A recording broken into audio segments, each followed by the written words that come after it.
ये हमारे पास force and motion के एमसीक्यूज हैं, ठीक है। प्रोजेक्टाइल मोशन, फर्स्ट वन है projection of mass 2 kg and velocity 40 है, तो इसको मोमेंटम 80 हो जाएगा। मोमेंटम में cos थीटा होता है, फार्मूले आप लोग को आते होंगे, तो cos 60 हाफ होता है, तो 80 का हाफ 40।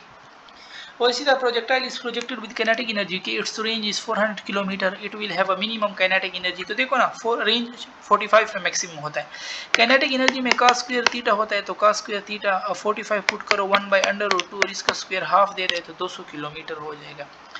और a fighter jet flying horizontally, तो पहले टाइम पीरियड मालूम कर लो 2h/g से टाइम पीरियड 10 सेकंड आ जाएगा। अब v is equal to s/t, s क्या है 4000 डिवाइडेड बाय 10, तो 400 करेक्ट हो जाएगा।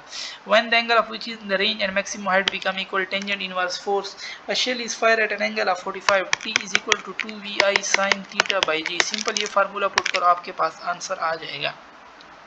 Velocity of projectile its maximum height minimum होती है, तो रेंज वो मैक्सिमम होता है जो 45 डिग्री हो या 45 डिग्री के करीब, तो 37 45 के करीब है। तो इंप्रूव जंपिंग रिकॉर्ड, रेंज 45 पे मैक्सिमम होता है। प्रोजेक्टाइल है the maximum range of 140, range और हाइट में 4 टाइम ऑफ हाइट होता है, ठीक है। तो 4 पे डिवाइड कर दो, आपके पास हाइट आ जाएगा। और फार्मूला ये रटे वाले पॉइंट है, ये वाला फार्मूला हमारे पास करेक्ट है, r is equal to 4 under, तो ये 30 डिग्री पे हमारे पास होता है, ठीक है। जैसे भी हमने कहा 76 पे इक्वल होते हैं टेंजेंट इनवर्स फोर्स पे। Which of the following is an example of projectile motion?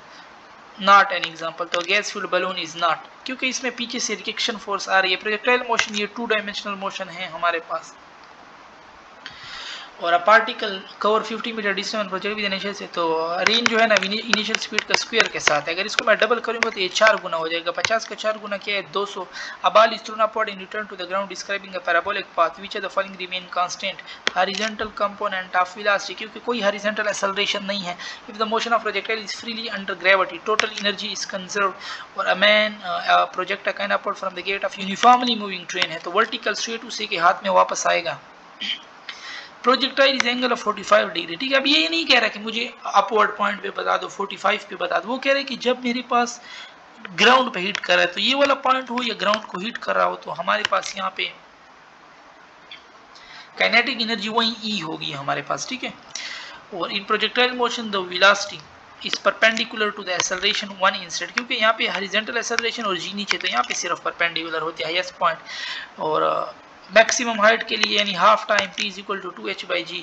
Horizontal component of acceleration वो तो जीरो होता है। Horizontal range of projectile at a certain place is speed and angle of projection, उसको complete define कर सकते हैं। Ball is project 45, its horizontal range is 40 metre, range is equal to vi square divide by g। Range 40 दिए हुए, g 10 put करो, vi का फिर square root ले लोगे, आप लोग के पास आंसर आ जाएगा। Ball is horizontal from the top of a cliff, एक वेलोसिटी 30 है, 4 सेकंड के बाद उसकी वेलोसिटी, क्योंकि हर सेकंड के बाद 10 बढ़ती है ना, वो 50 हो जाएगी। तो 4 सेकंड के बाद 40 प्लस 30 का स्क्वायर रूट, तो 50 इससे हमारे पास आता है, ठीक है। यानी 100 एक 1640 प्लस 30, 40 का स्क्वायर 1600, वो 900, तो 2500 और 2500 का स्क्वायर रूट 50 देता है। An arrow its range is 400 and time of r is equal to vix/t। Range क्या है 400, vix मालूम करना है, t 10 से 0 0 कट जाएगा, 40 बच जाएगा। The range of projectile is 6000 metre and peak point is 3000 metre high, how far is it, तो वही 3000। और stone is thrown from P and parabolic for the highest point vertical component, acceleration हमेशा same होती है। Range of projectile, range क्या है vi square divide by g। Simple मालूम करो, vi में 200 मल्टीप्लाई 200, अब 200 पुट कर लो, 196 ना पुट करो अपनी आसानी के लिए, 10 10 200 दोने 400 और 0 4000 यानी 3.9 किलोमीटर। और ये कॉम्प्लीमेंट्री एंगल है, इस पे 1:1 ही हमारे पास होगा। An object is thrown along a inclined angle 45 with horizontal, then the horizontal range of part 45 पे 4 time of the vertical height, ठीक है। और रेंज होते हैं इनवर्सली प्रोपोर्शन टू g, तो g/6 मून पे होते हैं, 6 ऊपर चला जाएगा, 6 time of r। A stone is just release, तो वो पैराबोलिक पाथ है प्रोजेक्टाइल में। और which are the following an example of motion projectile motion, all of these. A jet plane fly in the air because the thrust of the jet compensate for the force of gravity। 45 degree पे हमारे पास energy half, क्योंकि cos square theta होता है, cos 45 पे 1/√2 और इसका square लो तो half. In the motion of projectile freely under gravity it's total energy is conserve हमारे पास। प्रोजेक्टाइल रेंज जो है ना इनिशियल के साथ स्क्वायर है, अगर इनिशियल वेलोसिटी को डबल करोगे तो ये 4 गुना बढ़ेगा। और an aeroplane flying 490 metre at a level, how far ground will be, तो पहले टाइम मालूम कर लो, 2h/g 500 g 10, तो इसे 10 सेकंड आ रहा है ना, s is equal to vt, v क्या है 100 multiply 10, 1000 1 kilometre. A bump is drop from an aeroplane तो falls to that behind the aeroplane, क्योंकि एयर रेजिस्टेंस को हमने लिया है, और अगर एयर रेजिस्टेंस ना लेते बिल्कुल उसी के साथ साथ चलता है रॉकेट, तो पहले एक्सेलरेशन तो 9.8 और डाउन हमारे पास होगा, ठीक है।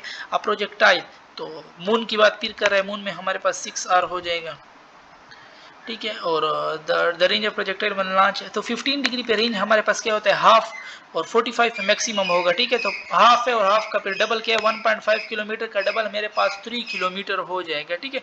रेंज ऑफ देखो ना, हमारे पास टेंजेंट इनवर्स फोर्स या 76 डिग्री पे हमारे पास मैक्सिमम हाइट ऑफ प्रोजेक्टाइल, ठीक है, बराबर होते हैं। और range of projectile for given 45 the range will be minimum 90 पे, क्योंकि यहाँ पे तो बिल्कुल स्ट्रेट हमारे पास होगा, यहाँ पे तो हाइट मैक्सिमम होंगी, रेंज बिल्कुल मिनिमम। और 45 है हमारे पास कि a ball is roll off the edge of horizontal, तो height of the table is 0.8 metre, v is equal to 2gh, इसमें h मालूम कर लो, आपके पास 0.8 आ जाएगा। अच्छा इसमें देखो ना, पहले कह रहा है रेंज हमारे पास एक v है, तो उसका हो जाएगा v स्क्वायर बाई g, ठीक है। सेकंड हमारे पास है ए, और एक एंगल हमारे पास क्या दे रहा है 30 डिग्री दे रहा है, तो साइन 60 हो जाएगा, क्योंकि साइन 2 थीटा होता है, साइन 60 हमारे पास होता है √3/2। पहले का रेंज ये बन रहा है, दूसरे का बन रहा है 2v यानी 4v स्क्वायर डिवाइड बाई जी, और इसका मैंने साइन 2 थीटा मालूम करना है, ठीक है। तो ये √3 4 इधर आ जाएगा, मेरे पास क्या हो जाएगा 8, तो √3/8 किस में, किसी में भी नहीं, इसमें √3/8, और इस साइन 2 का 2 नीचे आ जाएगा, और साइन इनवर्स और थीटा मेरे पास आ जाएगा, तो ये डी वाला ऑप्शन मेरे पास इसमें करेक्ट है, ठीक है। और ग्रास होपर रेंज 1 मीटर दे रहा है, range is equal to v i square divide by g, range क्या दे रहा है 1, तो रेंज तो गई जी उस तरफ, जी का 10 होता है और उसका स्क्वायर रूट लो, तो इससे हमारे पास 3.16 ऑलमोस्ट आंसर आता है। अ ball is drop from an aeroplane flying horizontally at a constant, तो when the aeroplane B when the ball reaches the ground neglecting air resistance, तो अगर एयर रेजिस्टेंस को निगलेक्ट कर रहे हैं तो बिल्कुल बिहाइंड द बॉल हमारे पास करेक्ट है, ठीक है। और an aeroplane flying horizontal speed, तो again t is equal to 2h/g 100 divide by g, 10 काटो 10 तो 20 का ऑलमोस्ट आएगा 4 या 5 सेकंड, ठीक है।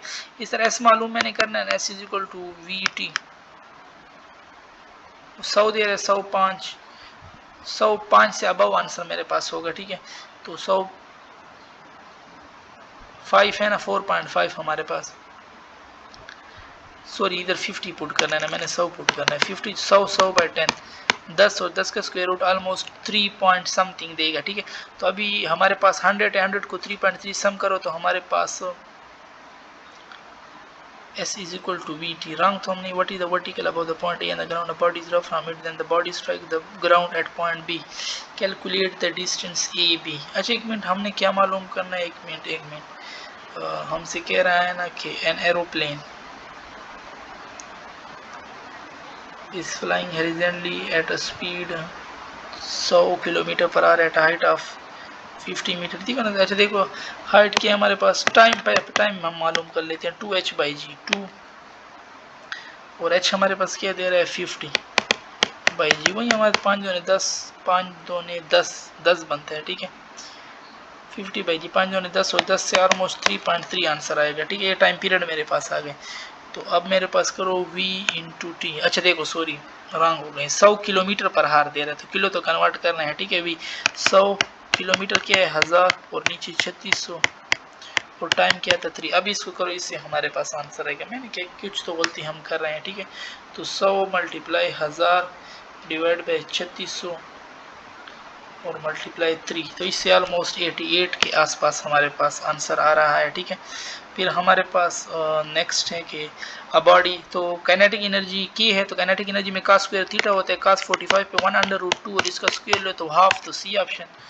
और प्लेयर हिट है फुटबॉल मास 0.5, फोर्स क्या होता है m 0.5 हाफ m दिया, वेलोसिटी के 10 और 10 अपोजिट में जा रहे तो जमा हो जाएगी, F m v divide by t, time क्या 1/51 और 50 ऊपर चला जाए, तो 10 20 10 50 500 Newton.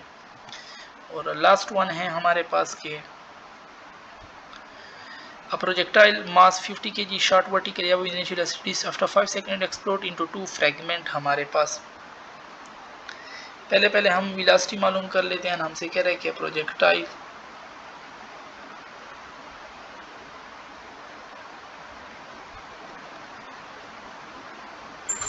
projectile of mass 50 kg shot vertically upward with an initial velocity of 100 metre पर सेकेंड। मास हमारे पास इसका 50 kg दे रहा है, ठीक है। इस शॉट वर्टिकली अपवर्ड और इनिशियल वेलोसिटी 100 मीटर पर सेकेंड है। तो इसमें मोमेंटम हमने मालूम करना है। एक्सेलरेशन हमारे पास क्या होता है, v minus u divided by t is equal to a, यानी तो v माइनस हमारे पास 100 दे रहा है, टाइम क्या है मेरे पास 5 और एक्सेलरेशन मेरे पास 10, ठीक है। तो 50 10 50 50 बाय 5 10 50 और 100 उस तरफ जाएगा तो प्लस 100, तो 100 माइनस 50, तो v मेरे पास क्या रहा 50, एक्सेलरेशन तो माइनस में हम लेंगे, ठीक है। तो अब momentum m1 v1 total momentum 50 multiply 50, मास 50 था और ओवरऑल वेलोसिटी तो, और m1 v1 पहले का मास मेरे पास क्या है 20 है और उसकी वेलोसिटी कितनी दे रहा है 150, तो दूसरे का मास क्या होगा 30 और उसकी वेलोसिटी मैंने मालूम करनी है सिंपल। अब इसको सिंपल सॉल्व करो और हमारे पास इसमें आंसर आता है ऑलमोस्ट आएगा तो माइनस में, ठीक है। और ये सी वाला आता है -16 -15 के आसपास, ओके। और यहाँ पे हमारी डिस्कशन ख़त्म होती है।